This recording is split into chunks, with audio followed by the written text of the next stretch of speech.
What's going on, y'all? I'm Czar, and this is the Pro Audio Release Roundup for August 2024. If it's your first time here, this is a series that I do at the end of each month where I cover what I feel are significant releases in Pro Audio for the month.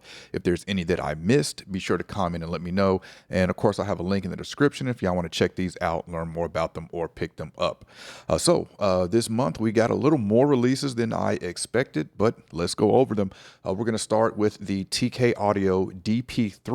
This is their update to the DP2, the successor to it. It's a 2-channel mic pre, and this is an interesting mic pre. I was interested in this a while ago, more specifically the 500 series version was the one that I was looking at, but this is a preamp that has a Lundahl input transformer, Carnhill output transformer, and it has a lot of options where you can change the tone and color. Y'all know I'm a huge fan of versatility. What's new on this one, there's a new saturation circuit that further enhances the different tones that you can get.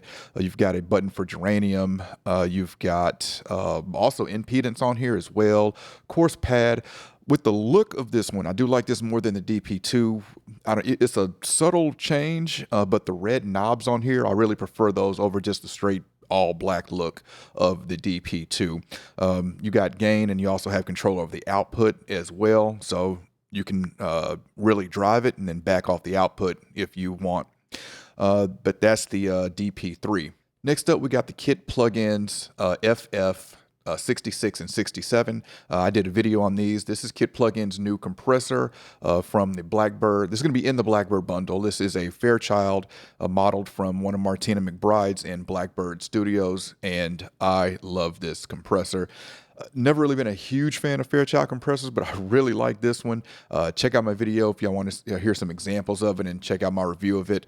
But the intro price for this right now, I believe, is $69. That is still going, but really glad to see Kit Plugins introduce a compressor into the Blackbird bundle, and I'm glad it wasn't a LA2A or 1176. We just got so many of those, and I mean, they may do those in the future, but I'm really glad to see something a little different come out here with Kit Plugins.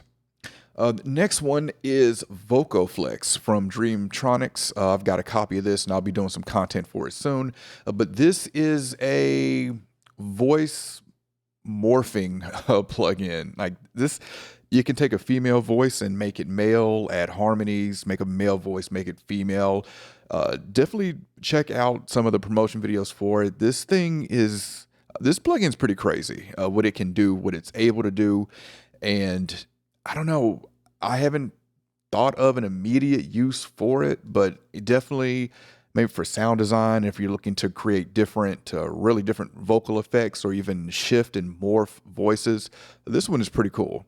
But like I said, I'll have some content on it coming soon. Next, we have is the Shure, is it SM4, which is their new condenser mic. It's weird hearing Shure and condenser in the same sentence. But this, I feel like is trying to take on the Rode NT1 as the, everyone's favorite go-to home studio mic. So, and this is only, what is it? I think it's $200. I heard someone say that they copied the Ashton Spirit, and I kind of see that. But yeah, the SM4, it's a dual diaphragm. It has a built-in pop filter as well, which is really interesting. I might see about getting my hands on this and doing a comparison between this and the Rode NT1 and seeing which one I prefer. But seeing Shure come out with a condenser mic kind of aimed at that home studio, home recording market is pretty interesting. We all know their popularity with the SM7 as well as their latest, the MV7 with their dynamic broadcast mics. So interesting to see what they've done here in the condenser line.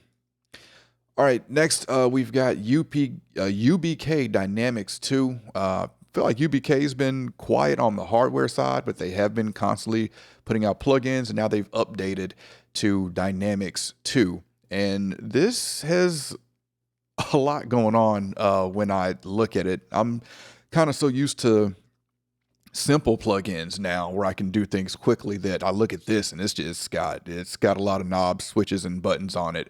But I don't know what the upgrade price is for this if you have Dynamics 1. But I'm sure you've received an email from UBK regarding it. But yep, it's their new compressor here. Now from Vanguard Audio, we have the V14. This is crazy. This is a variable voltage tube microphone. This is essentially a mono version of the V24, but this is going to allow you to change the voltage of the tube. You can step it up or down. This is of course going to change the tone of the mic. This mic also features a CK12 capsule from Bee's Knees. It's got a cinematic custom output transformer, and it's got a GE6072A tube. Yep, it is $5,000, but damn, man, to be able to step up and step down the voltage of a mic just to get that many different colors with one microphone is pretty insane.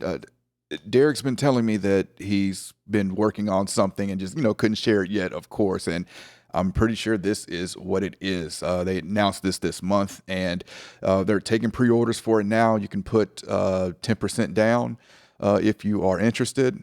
But yeah, I can't wait to hear just the different tones you can get from selecting through the different voltages on this mic. And also really like they've gone away from the classic crimson maroon look of typical Vanguard mics and really done something different with this one, with it being this all silver body.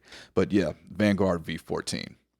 All right, lastly, we have the Elysia Spectre. This is a 500 series. It's a dual slot 500 series headphone amp as well as monitor controller.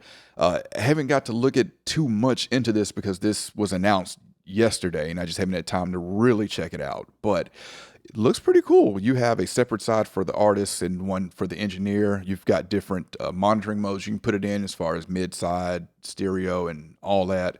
I didn't check the price on it. Let me see if I can do that now that I think about it. Because I am curious of the price. Elysia has pretty good pricing with their stuff. So I would assume this would probably be anywhere between maybe $1,000 and $1,200. Let's see. Oh, Spectre is what it's called. It's $1,449, a little more than what I thought it would be, but the description of this says dual headphone amp and monitor controller with Class A circuitry. Of course, all Elysia stuff has Class A circuitry. Customizable engineer and artist feeds, balance, speaker outputs, zero latency monitoring, and DAW connectivity. Yeah, I'm going to look more into this one. $1,449, we'll just say $1,500, and we know we got to add sales tax.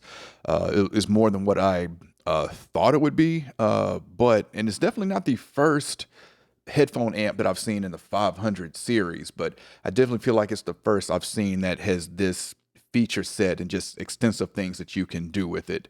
But yeah, definitely comment, let me know what y'all think about that one.